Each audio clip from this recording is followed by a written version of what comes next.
Go ahead. We can hear you clearly. Go ahead. Yeah. This our fifth Virtual Advancement in Education Summit 2020 begins with a session called Teaching Students with Learning Disabilities. The presenter is Ms. Shari Franklyn, who grew up in Jamaica, where she's very proud of her formative education that she received. After graduating from high school, Ms. Franklyn moved to the United States to attend college. With a master's degree in special education and a certificate in administration and supervision, she has worked both as a teacher and as an administrator in the field. Currently, she works in Abu Dhabi, the United Arab Emirates, as a special education coordinator in an international school. Welcome, Ms. Shari Franklyn.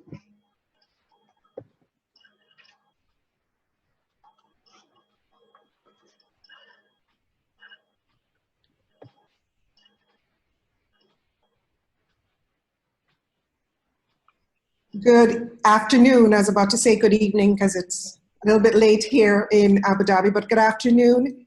Thank you very much for inviting me to present today. I'm quite honored to be the first, it's not honored, it's actually nervous to be the first workshop, but thank you for putting this faith and trust in me. Thank you to JDTAN for putting together this forum. Again, these are different times, but with these different times, what an opportunity to be able to, for me personally, to hear from other colleagues and to share my little bit of knowledge with you. All right, let's see if I can share my screen.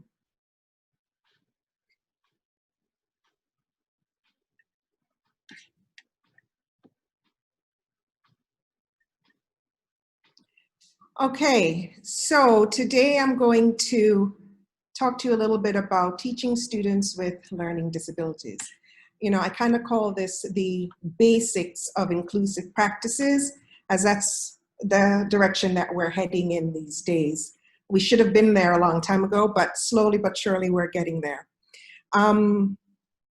Hopefully, I'll be able to inspire teachers and colleagues on innovative practices in working with students with learning disabilities. Understand that this is just the tip of the iceberg. There is so much more that I can share, and hopefully in the future we'll find another way to be able to do that. Tip of the iceberg. If you have any questions, again, feel free to put them in the chat. Let's get started. Oh dear. Go back. So a little bit about me. Yes, I did grow up in Jamaica, went to Mona Prep, graduated from Campion College, and parents shipped me off to the US for college, but that's a whole nother workshop. We can talk about that one later. I went in, did my bachelor's in special education, my master's in special education, and decided to go the route of admin and got my administrative and supervision certificate from Brooklyn College. While a special education teacher and administrator, I have had the opportunity to work in a multitude of settings, from pre-K all the way to 12, from running educational centers, working with public school systems, et cetera, and even working with adjudicated youth. And there are a lot of stories there as well. 25 years of doing this. And I'm extremely pleased to be to continue doing it. So decided I wanted a change, and I moved to the UAE. Currently, I'm living in Abu Dhabi, and 6 years now. And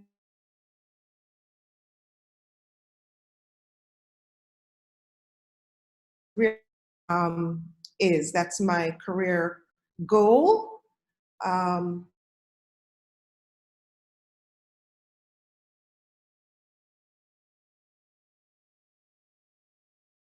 So growing up in Jamaica in high school, one of the things I noticed, one of my friends, classmates, he just never got it. Always sitting in the back of the class.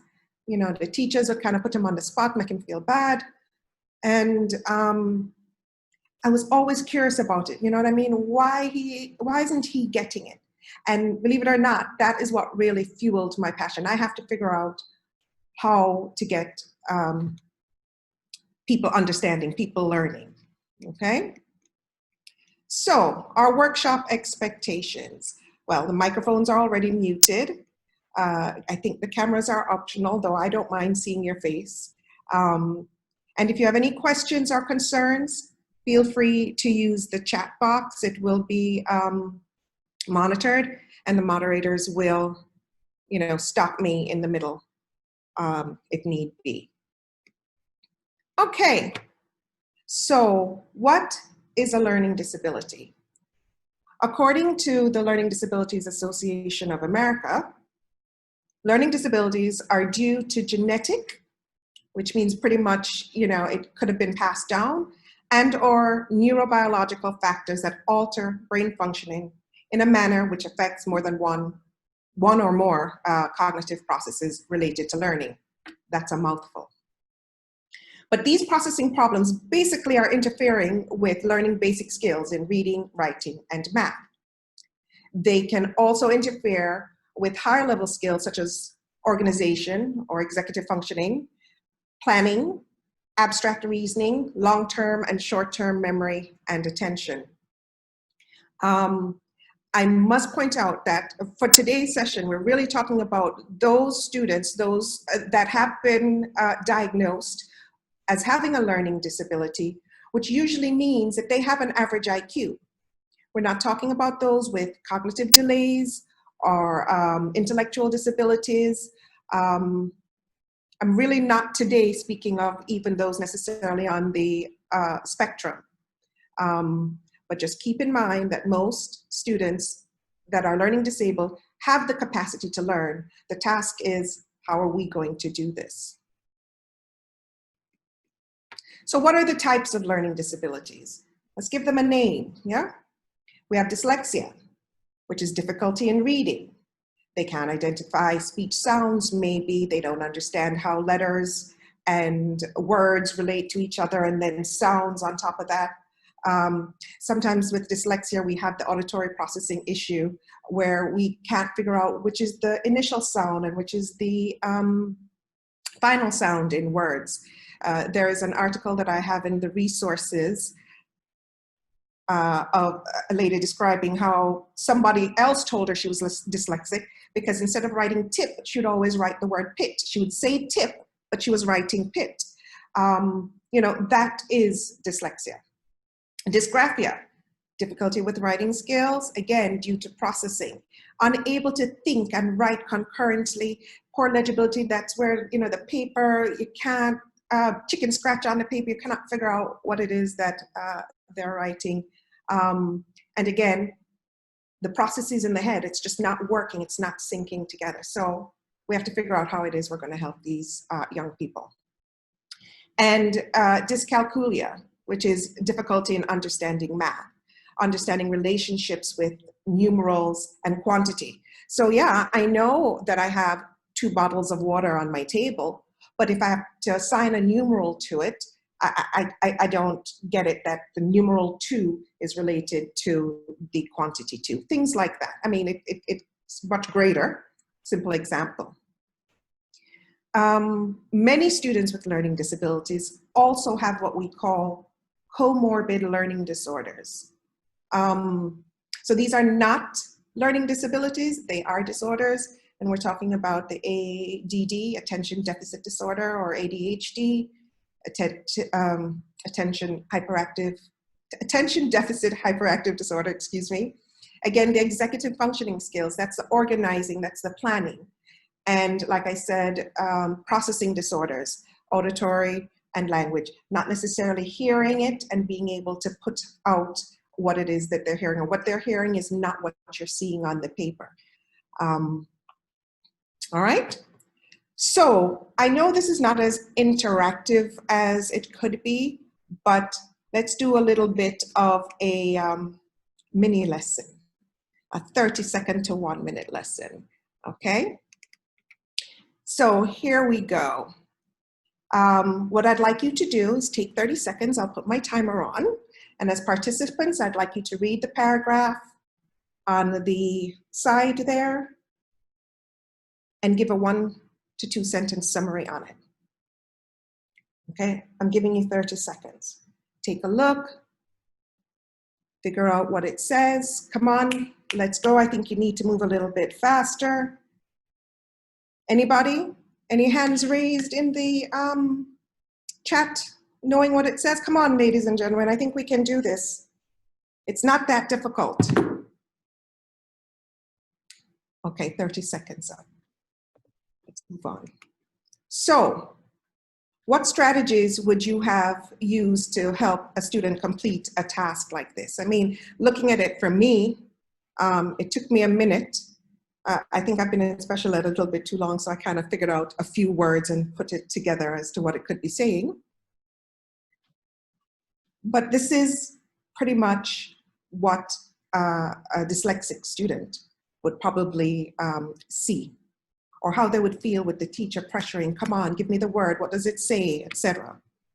So just, again, another 10 seconds on thinking, what strategies would you have used to help the student complete the task? Few of them that I came up with, and this is not an exhaustive list, please. All right? Maybe a voice recording of what it was, or maybe if there's a peer who could have read it, they would have read aloud the passage to the student. Maybe also a rubric for what a summary would look like. What teacher, what do you want as a summary, you know? Maybe a graphic organizer or word box to help with this summary. Maybe a closed structure with the key words. Just a few strategies that, again, to take the pressure off your dyslexic student.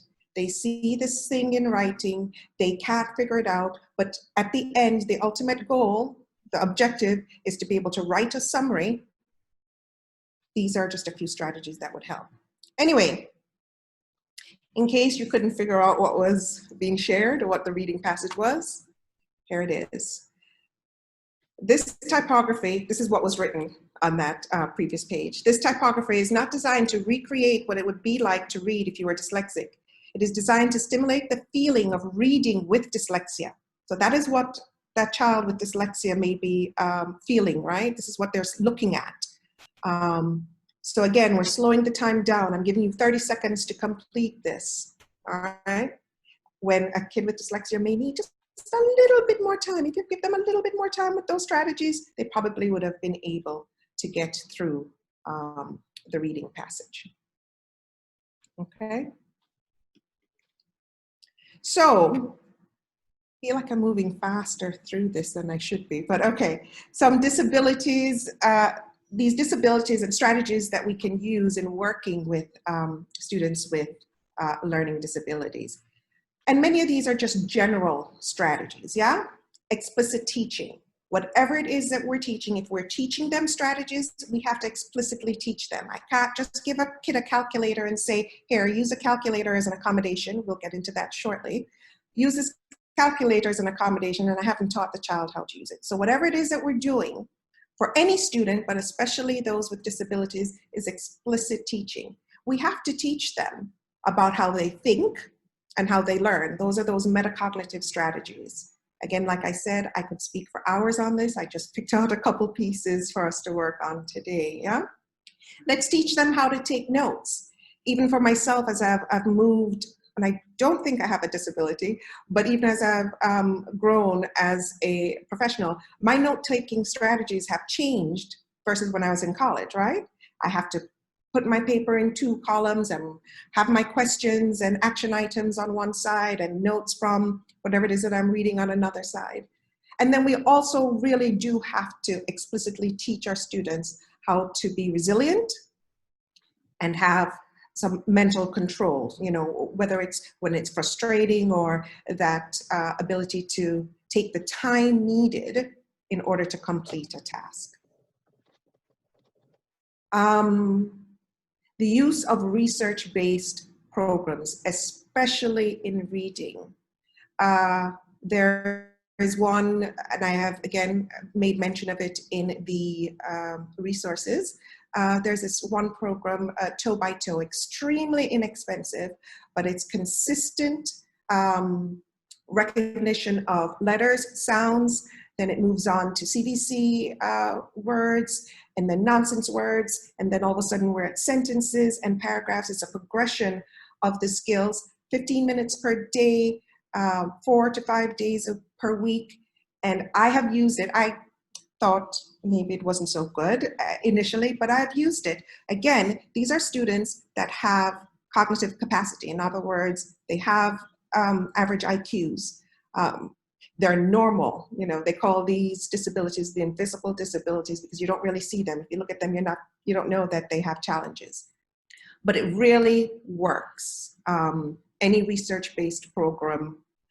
The other one that I have in there to help with reading fluency is called HELPS.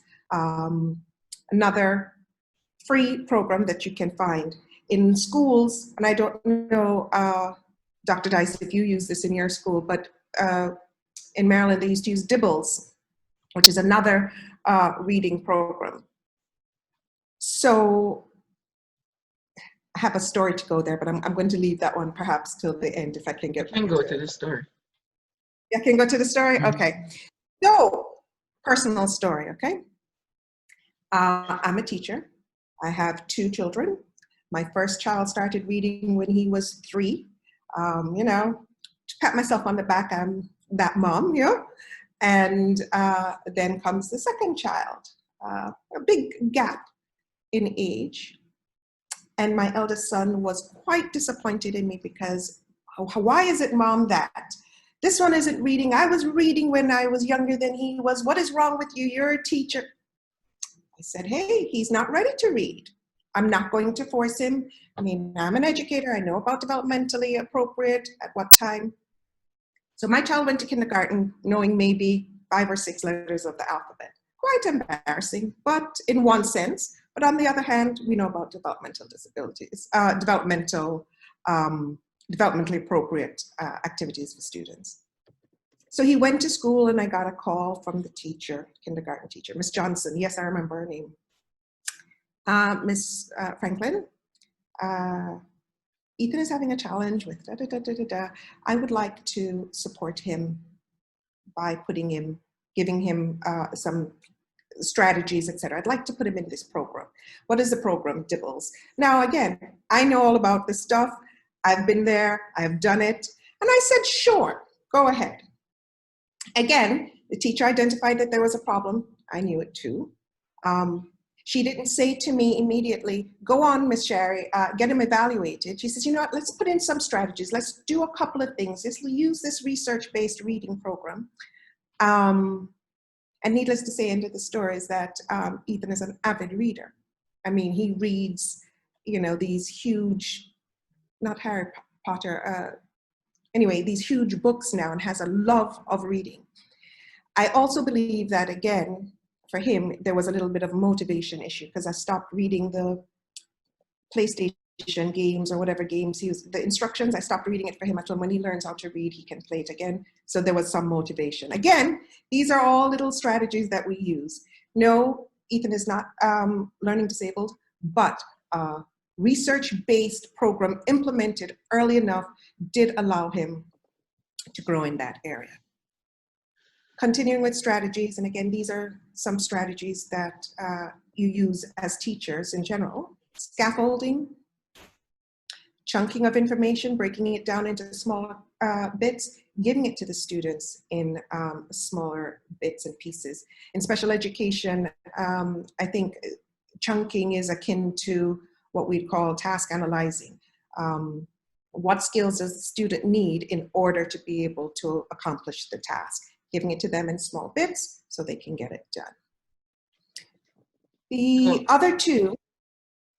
We have Yes. a question. All these resources, yes. Someone asked if they can be found online.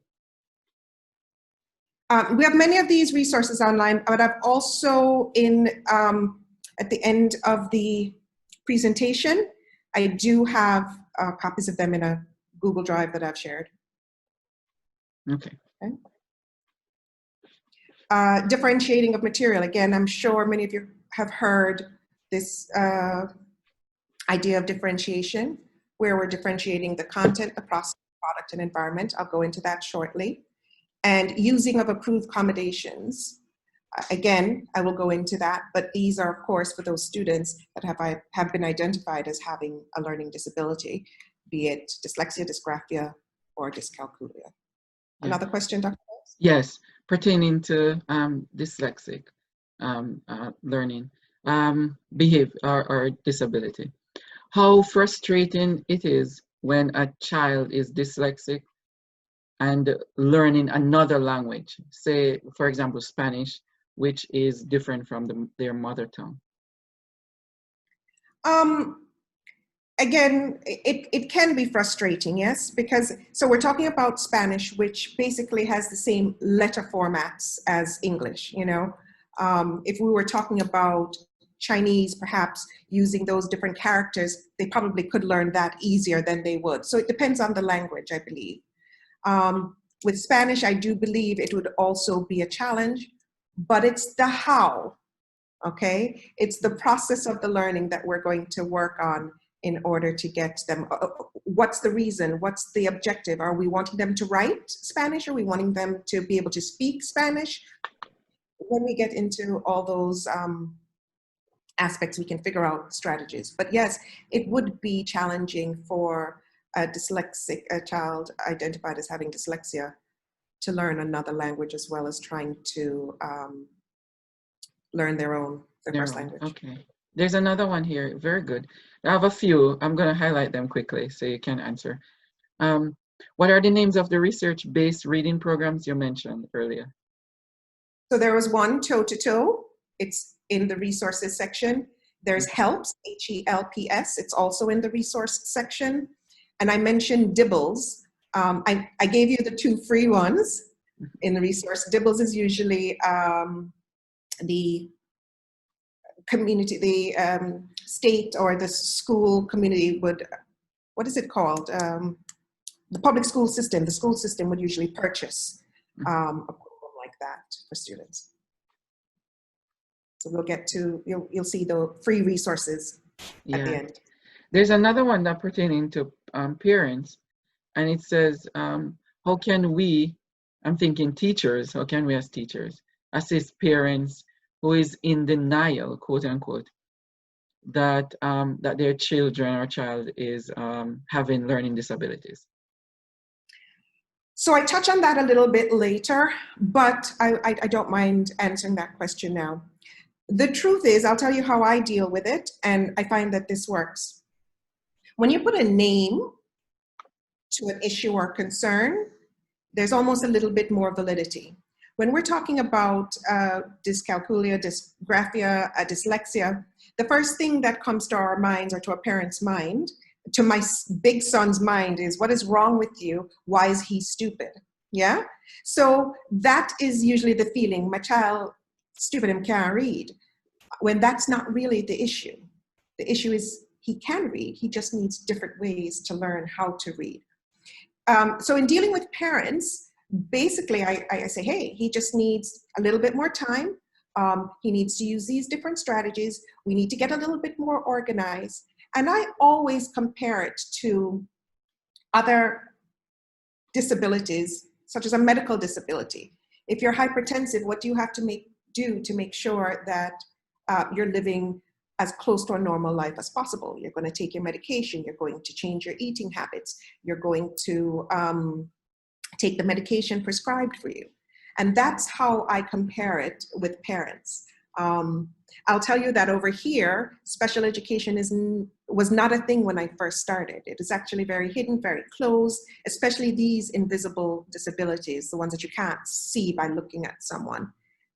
And this is the way that I got them. So if the child was unhealthy medically, would you just leave it alone and walk away from it? Or would you give him the things that he needs in order to get over it or deal with it? And education, I mean, training them as well on strategies and knowing that, hey, we can get there. Shall I move on? Yes, there are a few comments on free tools. There were some people want descriptions of free tools that can be accessed online to aid in special needs education? So if they give you, I can do more, but on the, let's go to the resources and see if there's anything else they need, Dr. Dyson. They've typed it in. Yes, we'll Programs. provide it on our website, the JDTAN website, afterwards. Or you can send it to me and I can add it to my resources slide. Okay. Mm-hmm. So, oops. The other extremely important strategies, and these I call more the soft skills, are, as we just said, teaching the students and parents about the disability, naming it, knowing that it does exist and that it's okay, and here are the ways that we are going to not get over it, because you don't ever lose a disability, you just learn how to cope with it.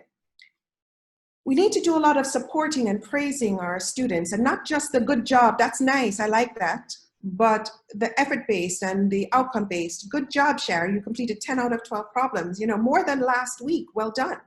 I know exactly what makes a teacher proud. I will continue, there goes that resilience, to work on to make sure that I get this feel-good thing that is happening. Time and patience are extremely important. And I say time because none of the strategies that you're going to put into place are going to work the first time. Usually we give 4 to 6 weeks to any group of strategies to see how they work. A child has to be inculcated, they have to integrate it in order to get it working. And of course, the whole collaboration aspect, collaborating with students, with parents, and with other professionals. So Okay. this is one of my favorites. Let me ask you, before you go on, because the content, if you can give a short example of how to do a differentiated content, a lesson. So give me a lesson. So can we hold off on that one, Dr. Dice? Yes. That shortly, and then if you give me a specific topic and what the expected outcome is, just think about it in the meantime, and I will be able to help with that.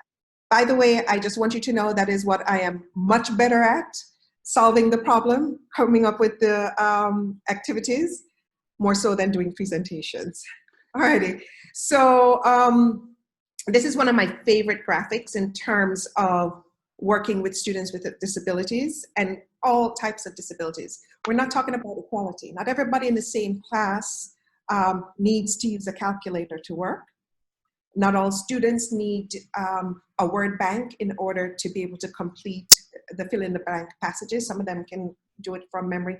Not all students need a read aloud of questions. We're not talking about equality, everybody getting the same thing.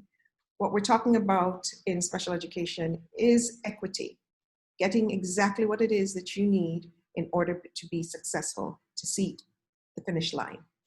All right, just keep that in mind. So differentiating material, is this what you were talking about, Dr. Dice? Content, how a student learns the information. So right now I'm doing it this way through slides. You know, if you were in the classroom, you would find other methods of working with the students. So the way the student learns information, perhaps we're going to give it to them in audiobooks. The use of word banks and word lists. Using centers and making sure that we are presenting our information in multiple formats. Not just the talking constantly, we need the visual aspect of it, we need pictures along with the words, the kinesthetic aspect of it. Why don't you play hopscotch and, you know, do it as words, you know, instead of just numerals.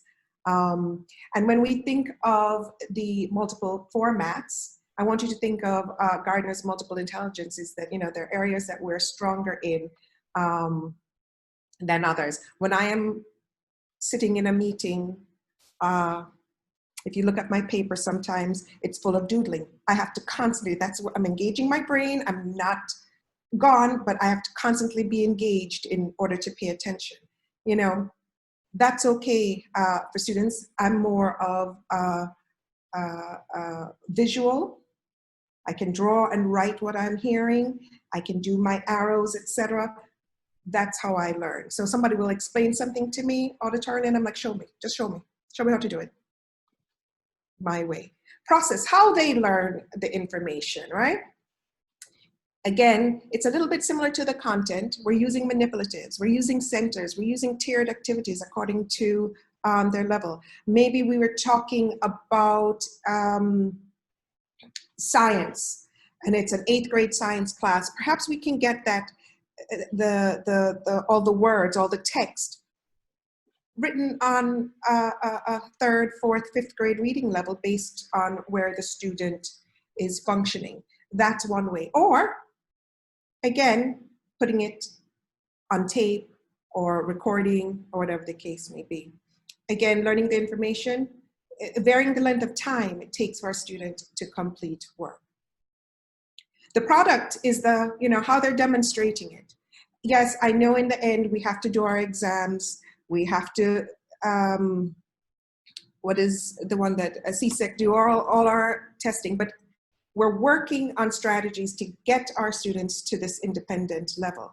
So in the meantime, why can't they demonstrate their learning instead of writing, doing a PowerPoint, doing an oral presentation, perhaps dramatizing it, perhaps they're going to illustrate with using fewer words in the presentation. We were doing exams and I had a severely dyslexic 10th grader, and just understand that the population that I work with right now are also EAL learners, so it's a double whammy, right? And she was doing something on science, can't remember, maybe Marie Curie, something with injections. She says, Ms. Shari, what is that thing that the doctor uses to stick in the arm? I can't tell her because I can't give her the words, right? It'll be cheating. I said, I don't know. She goes, but you have to give me the word because that's the answer. I said, I can't. What else are you going to do? She goes, how about if I draw a picture? Go for it. Does she understand the concept? Just because she doesn't have the retrieval and the vocabulary, though her vocabulary issue was truly dyslexic related, she used pictures instead to demonstrate her understanding. And the other way of differentiating is the environment, the how and the where the learning takes place. So usually we have the classroom, but perhaps some of them need a separate location. When we're doing exams, we move our students to a location where it's a little bit quieter, a little less distracting. They have to stay in the classroom, there's no extra space, we don't have any, all right, how about putting on headphones? It helps to eliminate the extraneous noises, right? One of the things that does impact students with dyslexia is the paper, the contrast between the text and the color of the paper. So we have these color laminates that we put over. Not the same color, pale yellow doesn't work for every student. Again, there are differences. And of course, online. My students, those with dyslexia, were extremely loved remote learning because, again, they were able, all their lessons were recorded, they were able to go back, they were able to listen to the teacher's presentations and then answer the questions. Even the questions were read aloud for to them, but that environment really worked for many of our dyslexic students. Go ahead, Dr. Dice. Content, tell me.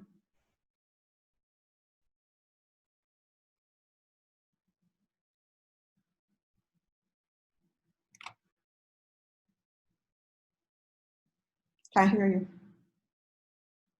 Can't hear you. Oh, sorry about that, muted. How many students with disabilities per teacher? Ratio. In the general ed class? General ed, yeah. Okay, so I will not sit here and tell you the exact number or what I think, you know, and it also depends on the degree of the disability. If I were to give a number, again, in a special education class, I used to work in, I had no more than 15 students, but it was all special needs. So in a class of 25 to 28, having more than 5 students could be a serious, without support from a special educator, could be extremely challenging. Yeah. I think that's the other piece that really needs to be addressed. Having, while general ed classroom teachers are responsible for the content and making sure students get it, having so many students in the class, having 5 students does require the assistance of a special educator. Mm-hmm. We have, can you take a question or comment from someone? Sure. All right. Miss Hunter, Gare Hunter, I'm gonna unmute you. You ask your question.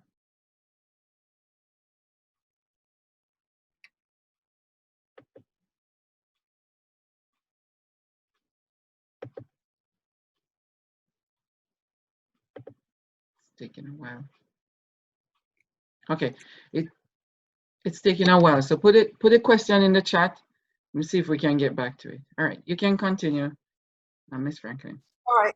The other part, and this is really for those students with the diagnosed disabilities, are the accommodations. Again, going back to our little picture, the things that they need to be able to access the curriculum and the content, yeah?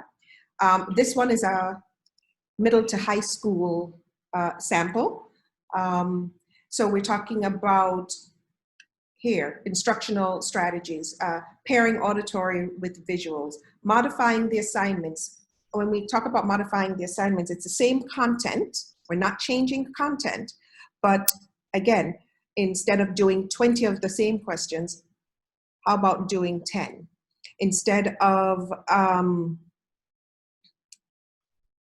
the thought just went out of my head. Sorry, let's see. Clarifying extra time on assignments. That is a big deal. When we talk about time as well, allowing the time for processing.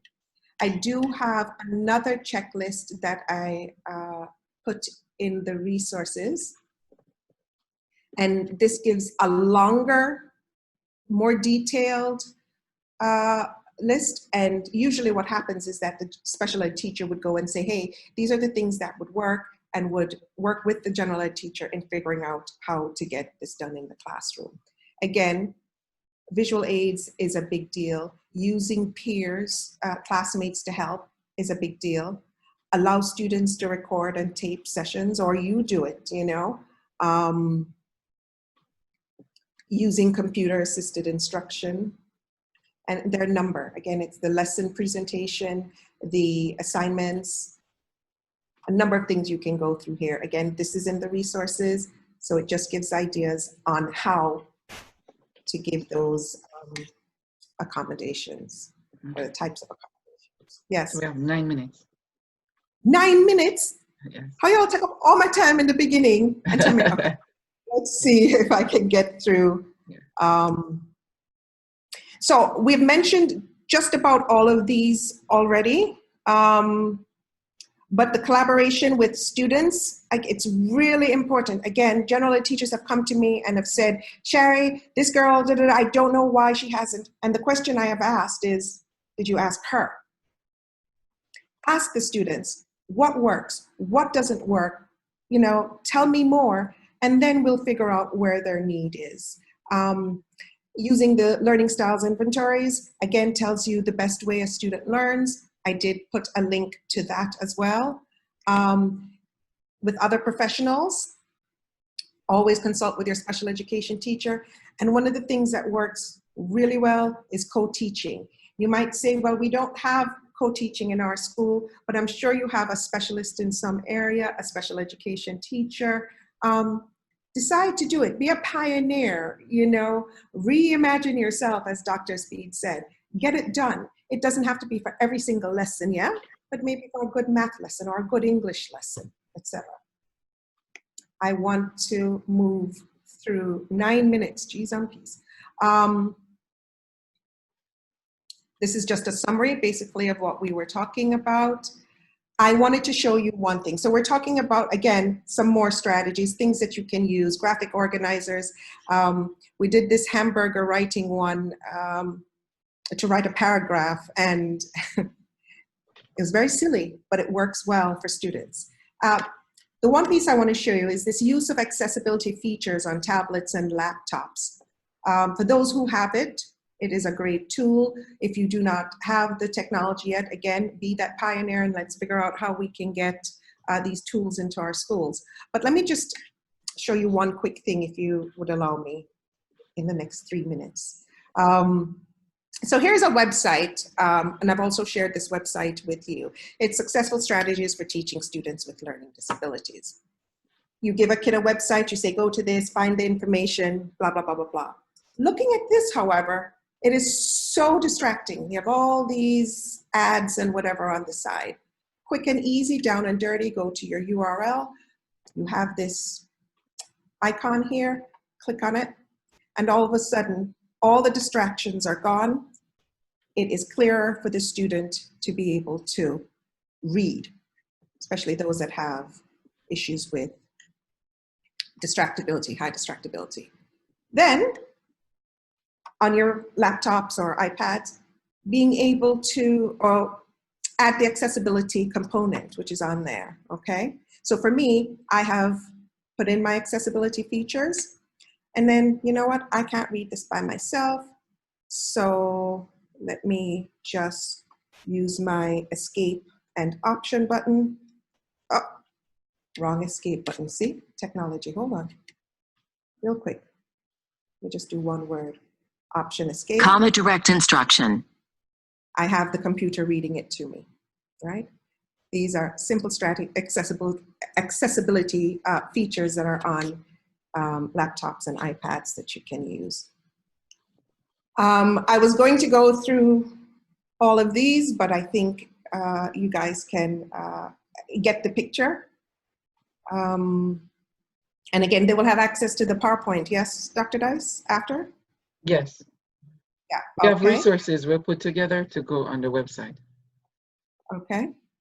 This is just something on child study teams. Basically, if a child has not been diagnosed, the things that you can do. Ultimately, if you do believe a child may have a disability, the best thing to do is to refer the student to your special education team for evaluation, because as we know, early intervention is the key to overcoming barriers. Ultimate takeaways from today, I'm sorry I'm rushing through. A child with a specific learning disability, reading, writing, math, can learn. Not all learning challenges are a disability. So again, just because my Ethan wasn't reading when or didn't know all the letters of his alphabet, doesn't mean he has a disability. We have to think about the developmental age of a child. A learning disability is a lifelong concern. The strength is in overcoming using strategies, understanding the comorbidity, meaning ADD, ADHD may accompany other the learning disabilities. And of course, I want to remind you, I know you know this already, outstanding teaching and learning benefits all students, and your encouragement, belief in a student is their hope in growing academically. So here's the resources, and right quick, there's this video, a link to this video as well, which is also a beautiful one. So here we have Albert Einstein, right? The greatest scientist. And he didn't learn to read till he was 9, and he also failed math. So it's all about giving them the strategies and the motivation. So I hope this was helpful. I thank you very much.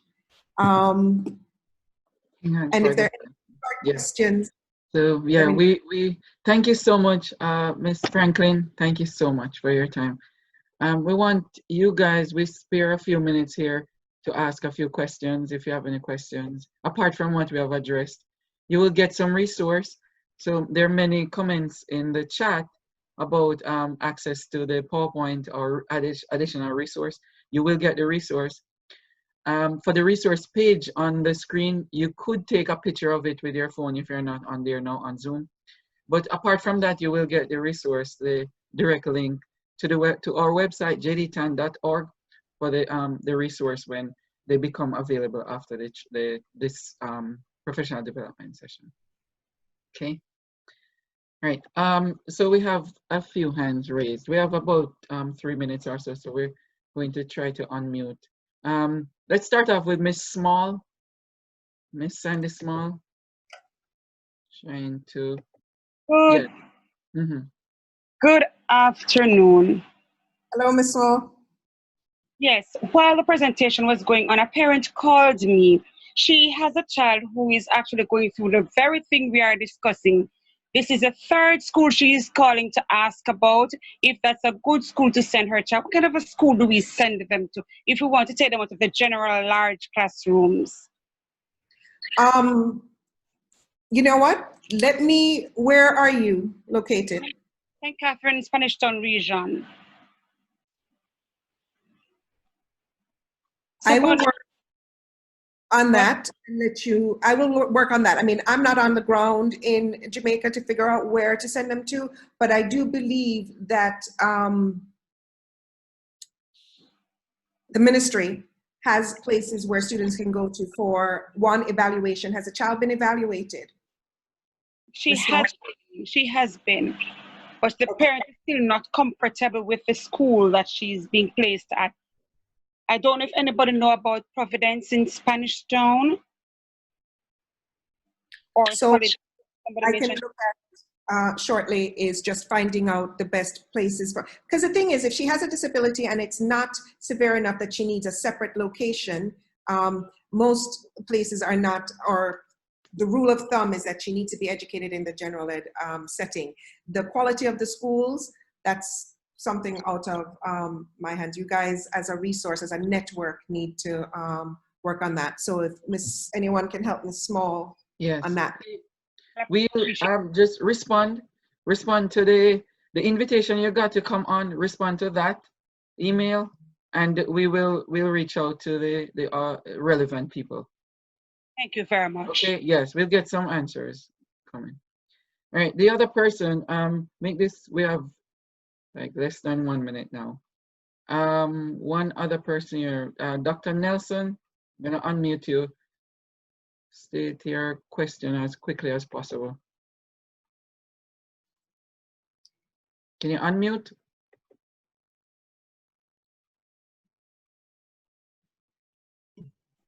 And, can you hear me, guys? Yes, go ahead, please. Oh, and Miss Franklin, put the resource page again. Quite a few people asking to put it up so they can take a picture of it. Miss Franklin, how are you doing?